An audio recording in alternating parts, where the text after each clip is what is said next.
नहीं हूँ, एजुकेशन के फील्ड से नहीं हूँ। मैं एक कलाकार हूँ, एक आर्टिस्ट हूँ, एक क्रिएटिव इंसान हूँ। और आप लोग बेहतर जानते हैं एजुकेशन के बारे में। इतने साल से आप एजुकेशन चला रहे हैं। पिछले कुछ साल से मेरा अनुभव हुआ है, चूंकि मैंने कुछ फिल्में की हैं। एक फिल्म थी तारे ज़मीं पर, और अभी हाल ही में मेरी जो फिल्म आई है 3 इडियट्स, ये दोनों फिल्में एजुकेशन के टॉपिक पर हैं। तो लिहाजा मैं इस वजह से मैंने काफ़ी रिसर्च की एजुकेशन के ऊपर, और कुछ चीज़ें मेरे सामने आई हैं और वो चीज़ें मैं आपके सामने रखना चाह रहा हूं। आज यहाँ पेरेंट्स हैं, एजुकेटर्स हैं, टीचर्स हैं, बच्चे भी हैं। हो सकता है पता नहीं मैं कितना सही बोल रहा हूँ, गलत बोल रहा हूँ, लेकिन मेरे कुछ विचार हैं जो मैं आपके सामने रखना चाहूँगा एजुकेशन से जो जिनका संबंध है। और वो ये कि सबसे पहले तो हर बच्चा खास होता है। ये मैंने डिस्कवर किया अपने रिसर्च में। हर बच्चा खास होता है। हर बच्चे में, हमारी तरह, आपकी तरह और हमारी तरह, हर बच्चे में कुछ ना कुछ काबिलियत होती है, कुछ ना कुछ कमजोरी होती है। मुझ में भी कमजोरी है, काबिलियत है। आप में भी कुछ ना कुछ काबिलियत और कमजोरी है, और हर बच्चे में कुछ ना कुछ कमजोरी और काबिलियत होती है। और हमें as parents, as elders, as education system, हमें हर बच्चे की खासियत को पहचानना है, उसे मदद करनी है। उसकी क्या खासियत है, उसका क्या दिल चाहता है, उसे किस चीज में खुशी मिलती है, वो हमें उसको हेल्प करना है कि हम उसको वो ढूंढ सके, और उसमें हमें सपोर्ट करना है। और जो उसकी कमजोरी है उसमें हमें उसको सपोर्ट करना है। मुझे अक्सर एजुकेशन इंस्टीट्यूट्स मुझे बोलते हैं कि हम हमारे स्कूल में सारे बच्चे पास होते हैं, हमारे स्कूल में सारे बच्चे फर्स्ट आते हैं, या हम जो बोर्ड एग्जाम है उसमें हमारे सारे बच्चे पास होते हैं। मुझे एक सवाल पूछना है कि हमारे कितने बच्चे खुश हैं। सबसे बड़ा सवाल मेरा ये है, how many of our children are happy. और वो जो हैप्पीनेस क्वोशेंट है ना, वो मेरे लिए सबसे अहम है। क्योंकि देखिए, पढ़ाई लिखाई तो हम सीख ही लेते हैं। जब मुझे कोई चीज सीखनी होती है तो मैं कुछ ना कुछ करके सीख ही लेता हूं। हमारी फिल्म 3 इडियट्स जब रिलीज होने वाली थी, रिलीज से पहले हमने कई स्क्रीनिंग्स रखे थे, टेस्ट स्क्रीनिंग जिसको हम कहते हैं, जिसमें कि हम ऑडियंस जैसे आप लोग हैं उनको बुलाते हैं, फिल्म दिखाते हैं, उनसे पूछते हैं कि फिल्म कैसी लगी। ऐसे एक टेस्ट स्क्रीनिंग हमने किया था। बंबई में एक फैक्ट्री में कारीगर लोग काम करते हैं, तो करीब 25-30 कारीगर आए थे उस स्क्रीनिंग में। स्क्रीनिंग के बाद उनका एक कारीगर था, उसने मुझसे एक सवाल पूछा। उसने मुझसे ये पूछा, आप लोगों ने फिल्म देखी है 3 इडियट्स? उसने मुझे एक सवाल पूछा जो बहुत कमाल का सवाल था। उसने मुझे ये सवाल पूछा कि सर, पिक्चर के अंत में हमें पता लगता है कि आप तो रणछोड़ दास थे ही नहीं, रैंचो तो थे ही नहीं आप, तो सर्टिफिकेट तो आपको मिला नहीं, वो तो जावेद जाफरी को मिल गया। तो आप इतने बड़े साइंटिस्ट कैसे बन गए? इतने बड़े पेटेंट्स, 400 पेटेंट्स, जापानी लोग आपके पीछे पड़े हैं, तो आपको सर्टिफिकेट तो मिला नहीं, तो आप इतने बड़े साइंटिस्ट कैसे बन गए? बहुत ही अहम सवाल है ये, बहुत ही इंपॉर्टेंट सवाल है। और ये जो मुद्दा है उसके हार्ट में जाता है ये, कि जब मैं एग्जाम के लिए रट के जवाब देता हूं और वो जवाब में मुझे नंबर मिलते हैं और मैं पास हो जाता हूं, तो मेरे हाथ में एक पर्चा आता है जो मुझे कहता है कि मैं पढ़ा लिखा हूं। लेकिन वाकई में पढ़ा लिखा हूं या नहीं, ये अभी तक हमको श्योर मालूम नहीं है। लेकिन जब आप नॉलेज चाहते हैं कि आपको मिले, विद्या मिले आपको, तो फिर वो कागज का मायने कुछ होता नहीं है। तो मैंने उसको जवाब में 2 सवाल पूछे। मैंने बोला उसको कि भैया, आपको क्या लगता है मैं अच्छा एक्टर हूं? उसने बोला हाँ, देश भर में आप सब लोग मानते हैं आपको, आप अच्छे एक्टर हैं। मैंने उससे कहा कि भैया, मेरे पास कोई सर्टिफिकेट नहीं है जो कहता है कि मैं अच्छा एक्टर हूं। मेरे पास कोई कागज नहीं है जो मुझे बोलता है कि मैं अच्छा एक्टर हूं।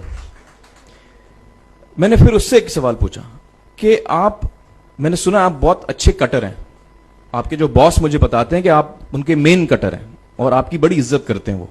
आपके पास कोई पर्चा है, सर्टिफिकेट है जो मुझे बताता है कि आप कटर हो? उसने बोला नहीं सर। तो मैंने बोला आपका जवाब आपको इधर ही मिल गया। Education is beyond marks, education is beyond grades, education is what you learn. और मेरी इच्छा है कि हिंदुस्तान में हम एजुकेशन को इस नजरिए से देखें कि हम अपने बच्चों को वाकई शिक्षा दें। और शिक्षा हम खुशी से दें, क्योंकि शिक्षा में सिर्फ ज्ञान नहीं होता, शिक्षा में एक और चीज मिली हुई होती है, वो ये है कि हम अपने बच्चों को डेवलप करते हैं एज ह्यूमन बींग्स। आगे चल के वो जिंदगी में अच्छे इंसान बने, आगे चल के वो अपने पैरों पे खड़े रह सकें, आगे चल के वो इज्जत की जिंदगी जी सकें, आगे चल के वो दूसरों के बारे में ध्यान रखें, आगे चल के वो किसी के चेहरे पे मुस्कुराहट ला सकें, आगे चल के वो किसी की मदद कर सकें। This is what we should develop of our children. ये मेरी फीलिंग है। मैं जहां भी देखता हूं, ये मेरे साथ भी हुआ है जब मैं छोटा था। जब से हमारे बच्चे छोटे होते हैं, जब से बच्चे पैदा होते हैं, बच्चा घर आता है, हम बच्चे को पूछते हैं भाई मार्क्स कितने मिले, फर्स्ट आया कि सेकंड आया? वो बोलता है सेकंड। सेकंड आया तो अरे फर्स्ट नहीं आया, डांट पड़ती है उसको। जो बोलता है मैं 10th आया तो उसकी तो हालत ही बुरी हो जाती है। बच्चे को लगता है यार ये फर्स्ट आना बड़ा जरूरी है। उसको रेस में हम पूछते हैं तुम रेस में फर्स्ट आए कि सेकंड आए? में हम उसको बचपन से, जब से वो केजी लोअर केजी में होता है, जब लोअर केजी में रेस होती है, चमचा मुंह में लगा के उसमें नींबू डाल के भागते हैं।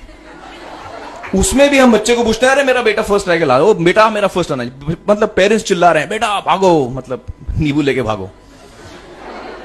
तो उसमें होता क्या है कि बच्चे को लगता है कि यार ये बड़ा जरूरी है। मेरे पेरेंट्स को हमेशा, मेरे पेरेंट्स मुझे एक ही सवाल पूछते हैं, मैं फर्स्ट आया कि नहीं। उसके जहन में ये बात बैठ जाती है कि मेरे को अव्वल आना है, मेरे को कंपीट करना है, मेरे को बाकी लोग से आगे निकलना है। टीचर्स भी यही सवाल उसको पूछते हैं आमतौर पे, ये मेरे साथ हुआ है। होता क्या है कि जब वो बच्चा 21 साल का होता है तो वो बड़ा सेल्फिश हो जाता है, और उसको सेल्फिश हमने बनाया, हमारे सिस्टम ने बनाया। वो अपने बारे में सोचता है और किसी के बारे में नहीं सोचता, क्योंकि यही हमने उसको ट्रेन किया है बचपन से। बचपन से हमने उसको यही ट्रेन किया कि बेटा तुम पहले आना, बाकी सब लोग को भूल जाओ। तो जब वो नौजवान बनता है तो उसका नजरिया सोसाइटी की तरफ यही हो जाता है कि भैया मुझे आगे बढ़ना है, बाकी सब बाय हुक और by crook I must succeed, I don't care about anybody else. मेरा ये दिल कहता है, मेरा ये दिल चाहता है कि अगर हम जितने यहां पेरेंट्स हैं, एडल्ट्स हैं, यंगस्टर्स हैं जो कल जाके पेरेंट्स बनेंगे, अगर हम अपने बच्चों को ये सीख दें जब वो छोटे हैं, जब वो घर आए हम उसको ये सवाल पूछें, ये नहीं पूछें कि मार्क्स कितने मिले, उसको ये पूछें कि बेटा आज तुमने किसकी मदद की, आज तुमने किसके चेहरे पे मुस्कुराहट लाई। अगर हम उसको ये पूछें तो उसको ये लगेगा कि यार जरूरी ये है। मेरे पेरेंट्स मुझे हमेशा ये पूछते हैं, मार्क्स का तो कभी पूछते नहीं, वो मुझसे ये पूछते हैं कि भैया तुमने किसको हेल्प किया आज। तो हेल्प करना लोगों को, लोगों के बारे में सोचना, लोगों के चेहरे पे मुस्कुराहट लाना, ये मेरे पेरेंट्स के लिए बड़ा इंपॉर्टेंट है। साइकोलॉजिकली वो इस चीज के साथ बड़ा होगा, स्कूल वही जाएगा, पढ़ाई लिखाई वही करेगा, वो उसका नजरिया थोड़ा बदल जाएगा। जब वो बच्चा नौजवान बनेगा, 21 साल का होगा, और सारे बच्चे उस उम्र के जब 21 साल के होंगे, हमारी सोसाइटी चेंज हो जाएगी।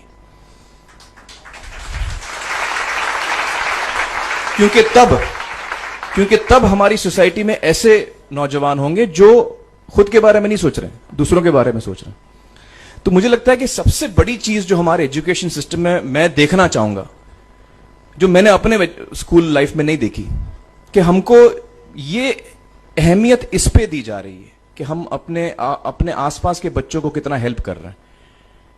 ये एक बहुत बड़ी तब्दीली अगर आ जाए तो मुझे लगता है कि हमारा देश बहुत सुधर सकता है, बहुत बदल सकता है। हम बहुत